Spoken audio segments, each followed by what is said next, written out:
Su Dievo dvasios galybe mes esame drąsūs. Darome įtaką aplinkiniams. Savo gyvenime patiriame jo jėgą bei stiprybę ir klupodami galime pasitikti kiekvieną situaciją. Tai esminis dalykas, nuo kurio viskas prasideda. Toks Dievo planas ir nėra geresnio plano už šį. Šiandien teologijos mokslų daktaras Čarlzas Stenlis kalbės apie maldą, per kurią galime būti padrąsinti ir sustiprinti. Gyvenime nutinka įvairiausių dalykų ir kartais mes nežinome, kaip į juos reaguoti.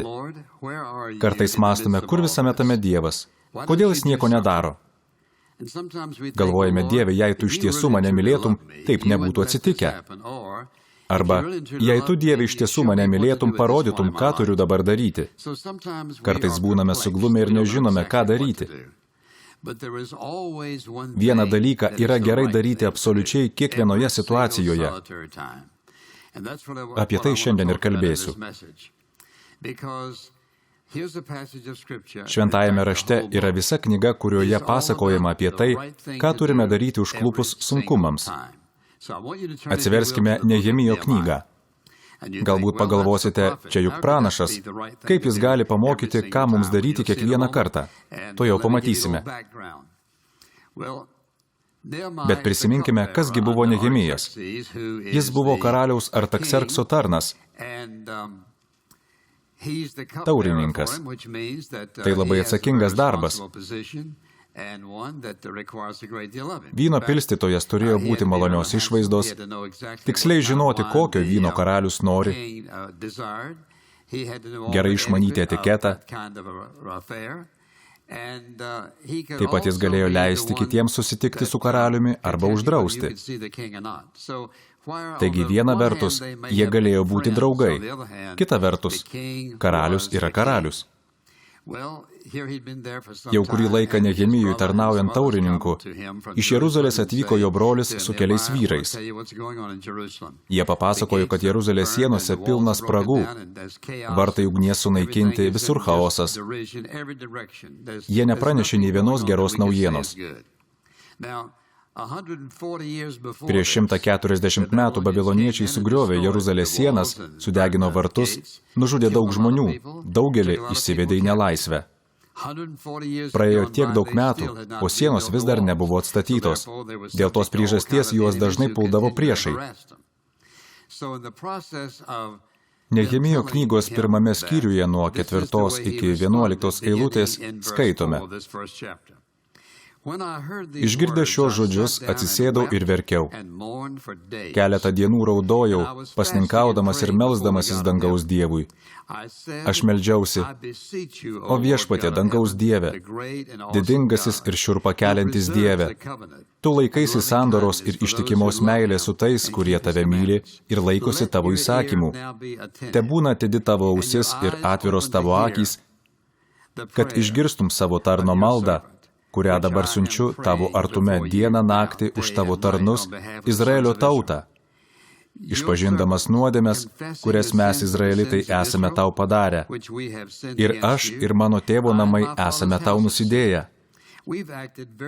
Sunkiai įžeidėme tave, nesilaikydami tavo įsakymų, įstatų ir įsakų, kuriuos tu įsakei savo tarnui Mozei.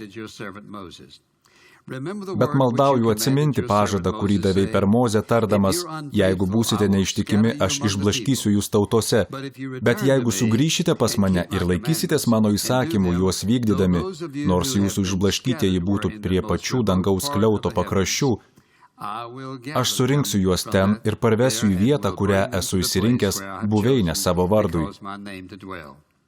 Jie, tavo tarnai ir tavo tauta, kurią tu atpirkai savo didžią galybę ir galingą ranką. O Viešpatie, tebūna tavo ausis atidi savo tarno maldai ir maldai tavo tarnų, kurie su džiugesiu garbina tavo vardą. Maldauju suteikti sėkmę šiandien tavo tarnui, nuteikti tą žmogų būti jam maloninga. Tuo metu aš buvau karaliaus taurininkas. Paklausite, ir kur čia paaiškinimas, kaip elgtis kiekvienoje situacijoje? Ką mes matome šioje ištraukoje ir visoje knygoje? Kaskart susidūręs su sudėtinga situacija, kai jam reikia vedimo ar nukreipimo, Nehemijas meldėsi. Šis vyras gyveno klupodamas ant kelių. Jis suprato nepaprastą maldos galią. Jis suprato, ką per maldą Dievas gali padaryti jame, per jį ir jam. Tiesa yra akivaizdi. Tvirčiausi ir stipriausi mes būname klupodami prieš Dievą. Būtent taip įgauname jėgų sėkmingai įveikti gyvenimo sunkumus, patirime didžiausią jėgą ir galime daryti situacijoms didžiausią įtaką. Malda yra Dievo mums duotas įrankis, kuriuo galime jį pasiekti, kalbėti su juo, maldauti jo ir gauti iš jo. Tai yra vienas didžiausių palaiminimų, kuriuos priimame kaip savaime suprantamą dalyką. Nehemijas žinojo, kaip kalbėti su Dievu. Jis žinojo, kaip su juo bendrauti ir kokie Dievo reikalavimai. Šioje knygoje skaitome apie nepaprastus stebuklus. Šventajame rašte skaitome, kad vieną rytą Nehemijas atėjo pas karalių ir jo veidas buvo liūdnas. Karalius pasiteiravo, kodėl jis liūdnas, juk neserga. Tada prieš atsakydamas karaliui, Nehemijas meldėsi.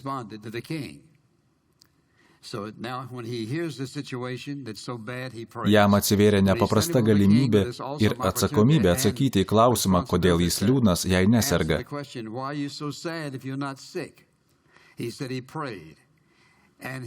Taigi Nehemijas pasimeldė ir papasakojo karaliui visą situaciją. Karalius paklausė, kuo galėtų padėti. Nehemijas išvardijo viską, ko jam reikėtų, visas medžiagas, paminėjo net apsaugą kelionėje į Jeruzalę. Karalius pažadėjo suteikti jam viską, ko jis trokšta.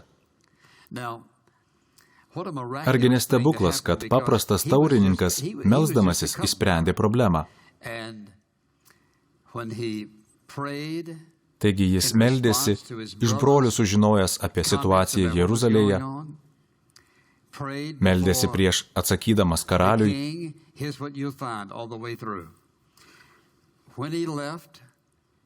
Kai Nehemijas pasiekė Jeruzalę, jis vėl meldėsi ieškodamas Dievo vedimo, kaip įvykdyti šią milžinišką užduotį. Tik po to jis pradėjo kalbėtis su kai kuriais žmonėmis. Nemanau, kad tuo metu jis ką nors jau pažinojo. Taigi jis nusprendė viską imti į savo rankas. Tai galėjo sukelti žmonių priešiškumą. Todėl Nehemijui reikėjo Dievo vedimo. Jis slapta apžiūrėjo tą vietovę ir pradėjo kalbėti su žmonėmis, o šie paklausė jo. Nehemijas pasiūlė atstatyti sienas ir Dievo dvasia buvo su juo. Jis visur melsdamasis prašydavo Dievo vedimo, o jo įtaka žmonėms vis stiprėjo.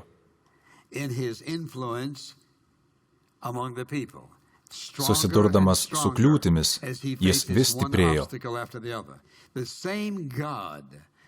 Mes tikime tą patį Dievą, kaip ir Nehemijas.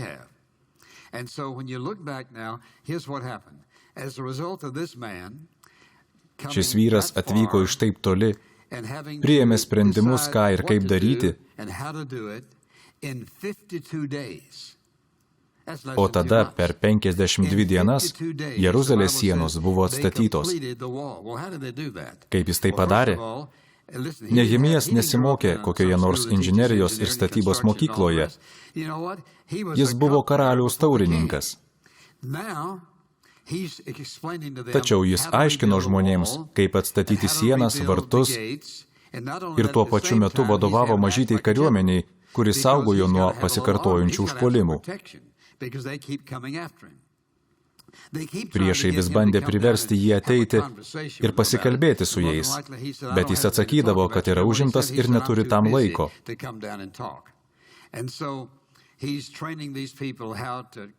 Taigi jis mokė žmonės statyti ir tuo pat metu būti pasiruošusius kovai. Per 52 dienas iš visiško chaoso jie tapo organizuoti, pasiruošė gintis, atstatė Jeruzalės sienas ir vartus, pasikeitė ne tik jų finansinė situacija, ne tik tarpusavio santykiai. Jie vėl pradėjo skirti Dievui dešimtinę ir garbinti jį. Per 52 dienas su trupučiu įvyko prabudimas. Kaip visa tai įvyko? Vienas žmogus, nusprendęs gyventi atsiklaupęs prieš viešpatį, tapo toks dvasiškai stiprus ir tvirtas, kad sugebėjo ne tik suvienyti kitus,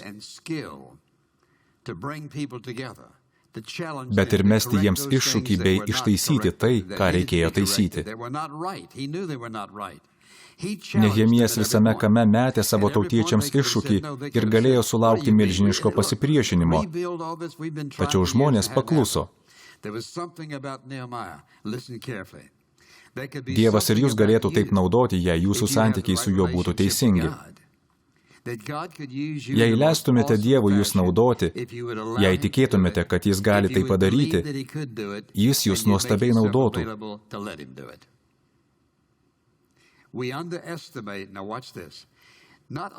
Dažnai mes nepakankamai įvertiname Dievo jėgą veikiančią mumyse ir per mus. Nehemijas yra puikus pavyzdys mums.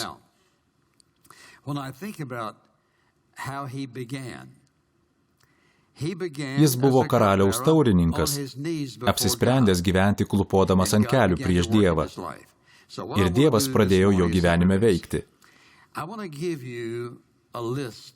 Norėčiau išvardyti, kas įvyksta, kai rimtai atsidedame maldai. Kaip Dievas veikia. Užmirškite praeitį. Nesvarbu, kas įvyko anksčiau, svarbiausia, ką jūs norite daryti. Nepamirškite, kai klūpome ant kelių prieš Dievą, tada esame tvirčiausi ir stipriausi. Mus supantiems žmonėms darome didžiausią įtaką. Su pasitikėjimu ir tvirtai pakeliame bet kokius sunkumus. Ar tai reiškia, kad melsdamiesi visada turime klūpoti? Ne, tačiau jei atsiklaupsime, kažkas pasikeis. Žinau, kad kai kurie žmonės negali klūpoti. Iš tiesų, ne atsiklaupimas svarbiausia, o malda. Pokalbis su Dievu. Kartais žmonės lengvabūdiškai žiūri į maldą. Bet noriu paklausti, kiek laiko praleidžiame rimtai melsdamiesi? Ar mes laukiame, kad Dievas ką nors padarys, ar tik tikimės? Yra didelis skirtumas tarp laukimo, pasitikėjimo ir vilties. Dievas moko mus tikėti, pasikliauti ir laukti, kol jis tai padarys. Melsdamiesi, turime pripažinti, kad Dievas visatoje yra aukščiausias. Jis viską valdo taip, kaip parašyta 103 psalmės 19 eilutėje. Viešpats pasistatė sostą danguose ir jo karališka galybė visą valdo. Jis yra virš visko, visų dalykų, visų laikų, visų vietų. Jei Dievas nebūtų aukščiausias visatoje, kam jam melstis, mes žinome daug dalykų, kurie atrodo neįmanomi. Taigi, jei netikime, jog Dievas yra aukščiausias, kad jis viską valdo ir kontroliuoja, kam tada su juo kalbėti? Turime nepamiršti, su kuo kalbame. Dievas nėra dėdulė ar draugužis, kaip kartais žmonės jį įsivaizduoja. Jis yra visagalis, aukščiausiasis, tačiau kartu ir mūsų draugas. Būdamas mūsų draugas, jis niekada nenustoja būti kūrėjas, valdovas ir viešpats. Kartais maldoje kalbame su Dievu kaip su savo draugeliu. Dievas nėra draugelis. Jis aukščiausiasis Dievas, kūrėjas. Pastebėkite, kaip Nehemijas į jį kreipėsi.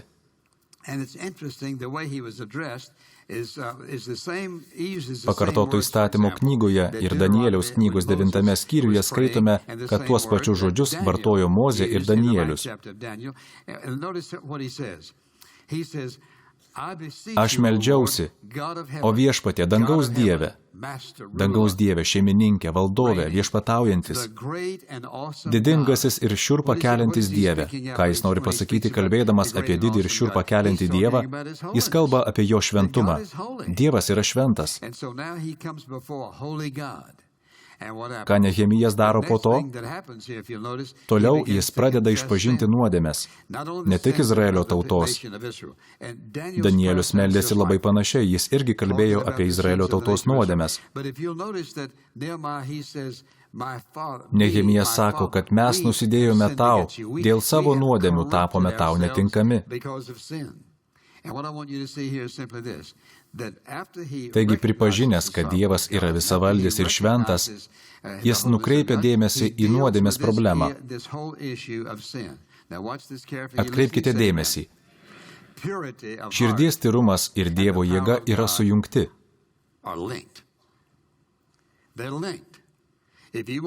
Jei norime patirti Dievo jėgą, mūsų gyvenimas turi būti tyras. Tai nereiškia, kad niekada neklysime ir nenusidėsime. Tai reiškia, kad būsime jautrus nuodėmei ir tam, kas sulaiko Dievo jėgos veikimą mūsų gyvenime ir to jau pat spręsime iškilusią problemą. Nepuoselėsime, nesilaikysime jos įsitvėrę, o imsimės to jau pat. Tada įvyks dar vienas dalykas. Mes suvoksime savo netinkamumą. Kaip manote, apie ką galvojo Nehemijas, kai Dievas pasakė, jog jį siunčia?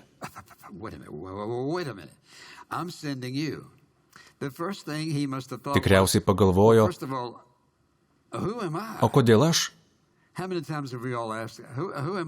Mozė taip pat to paklausė. Mes irgi daugybę kartų to klausėme. Jei jaučiamės netinkami, tai nėra nuodėmė. Kai jaučiamės netinkami, pripažįstame nepaprastą Dievo jėgą, jo šventumą, savo nuodėmingumą. Todėl yra žmogiška jaustis netinkamam atlikti tai, ko Dievas nori. Jis mus pažįsta tobulai. Negalime pasakyti jam ko nors naujo apie save, kodėl mes negalime to padaryti. Jei Dievas pakviečia jūs ką nors padaryti, o jūs sakote, kad negalite, tai reiškia, jog Dievas suklydo. Nesupranta situacijos ir nepažįsta jūsų taip gerai, kaip jūs save. Aišku, tai netiesa. Dievas niekada nereikalaus iš jūsų to, ko neįgalins atlikti. Dėl to jis ir atsiuntė šventąją dvasią. Jis liepė mokiniams sėdėti Jeruzalėje ir laukti, kol jie bus apgaubti jėga iš aukštybių. Nuo tos dienos kiekvienas, kas pasitikėjo Jėzumi Kristumi kaip savo gelbėtoju, yra apgaubtas šventosios dvasios, jos jėgos ir galios. Nėra tikinčiojo, kuris norėtų paklusti Dievui ir negalėtų išpildyti Dievo pašaukimo.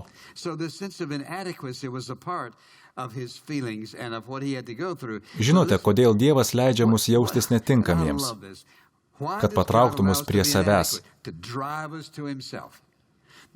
Kuo labiau netinkami jaučiamės, tuo daugiau meldžiamės. Būti netinkamam yra palaiminimas. Tada ateiname pas jį ir sakome, kad nieko negalime padaryti be jo nuostabios jėgos, veikiančios mūsų gyvenime. Kodėl Nehemijas buvo toks tvirtas ir stiprus? Kodėl žmonės juo sekė? Kodėl vyko tie neįtikėtini įvykiai? Todėl, kad buvo vienas žmogus, vergas, turintis gerą darbą, kuriam Dievas liepia atlikti tai, kas mums atrodo neįmanoma.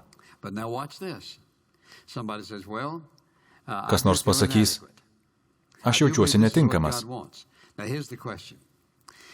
Negi manote, kad Dievas paprašęs jūs ką nors padaryti, trukdytų jums. Jei norite, kad jūsų maldos būtų atsakytos, iš pradžių turite apvalyti savo širdį, pripažinti savo netinkamumą tam darbui ir norėti bei būti pasirengusiam, kad Dievas jūs naudos. Nesakykite, ne. Dievas padės jums tai atlikti. Nežinau, kiek maldų Dievas atsako, jei mes nepasiruošę prisidėti prie atsakymo. Kai esame atsiklaupę melstis, turime privilegiją patirti įgalinančią šventosios dvasios jėgą. Įgalinančią dievišką jėgą.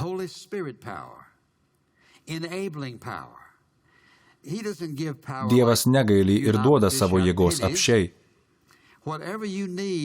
Kai mums reikės, jis suteiks mums jėgos, nes jam nėra nenaudingų žmonių. Nesvarbu, kas jūs esate, Dievui jūs svarbus. Jei šauksitės jo, jis išgirs ir atsakys į jūsų maldą. Jis nenori, kad tuščiai leistumėte laiką ir trokšta, kad darytumėte įtaką kitiems. Nehemijas irgi jautėsi panašiai. Bet jis patyrė Dievo jėgą. Žiūrėkite į save Dievo akimis. Matykite savo galimybės. Ne savo jėgų, savo asmenybės galimybės, bet savo galimybės, kai jumise veikia Dievo dvasia. Klupodami ant kelių mes esame tvirčiausi. Mūsų įtaka siekia toliausiai, patiriame daugiausiai jėgos, energijos ir susidūrę su bet kokia situacija, neprarandame jėgų. Toks yra Dievo planas ir nieko geresnio mes nesugalvosime. Taigi, ką mums dabar daryti? Visų pirma, reikia atsiklaupti ir paprašyti Dievo atleidimo, kad užmiršome, jog jis yra viešpas, šeimininkas ir visavaldis. Kodėl Nehemijas sugebėjo tiek daug atlikti? Ar dėl to, kad buvo išsilavinęs? Ne. Todėl, kad jo santykiai su Dievu buvo tokie, kaip kalbėjome anksčiau. Ir Nehemijas pasitikėjo Dievu. Jis saugojo savo širdį tyrą, suvokė savo netinkamumą ir leido save naudoti. Žinojo, kad gaus Dievo viziją ir kryptį. Žinojo, kad savo jėga Dievas įgalins jį atlikti tai, kam pašaukė.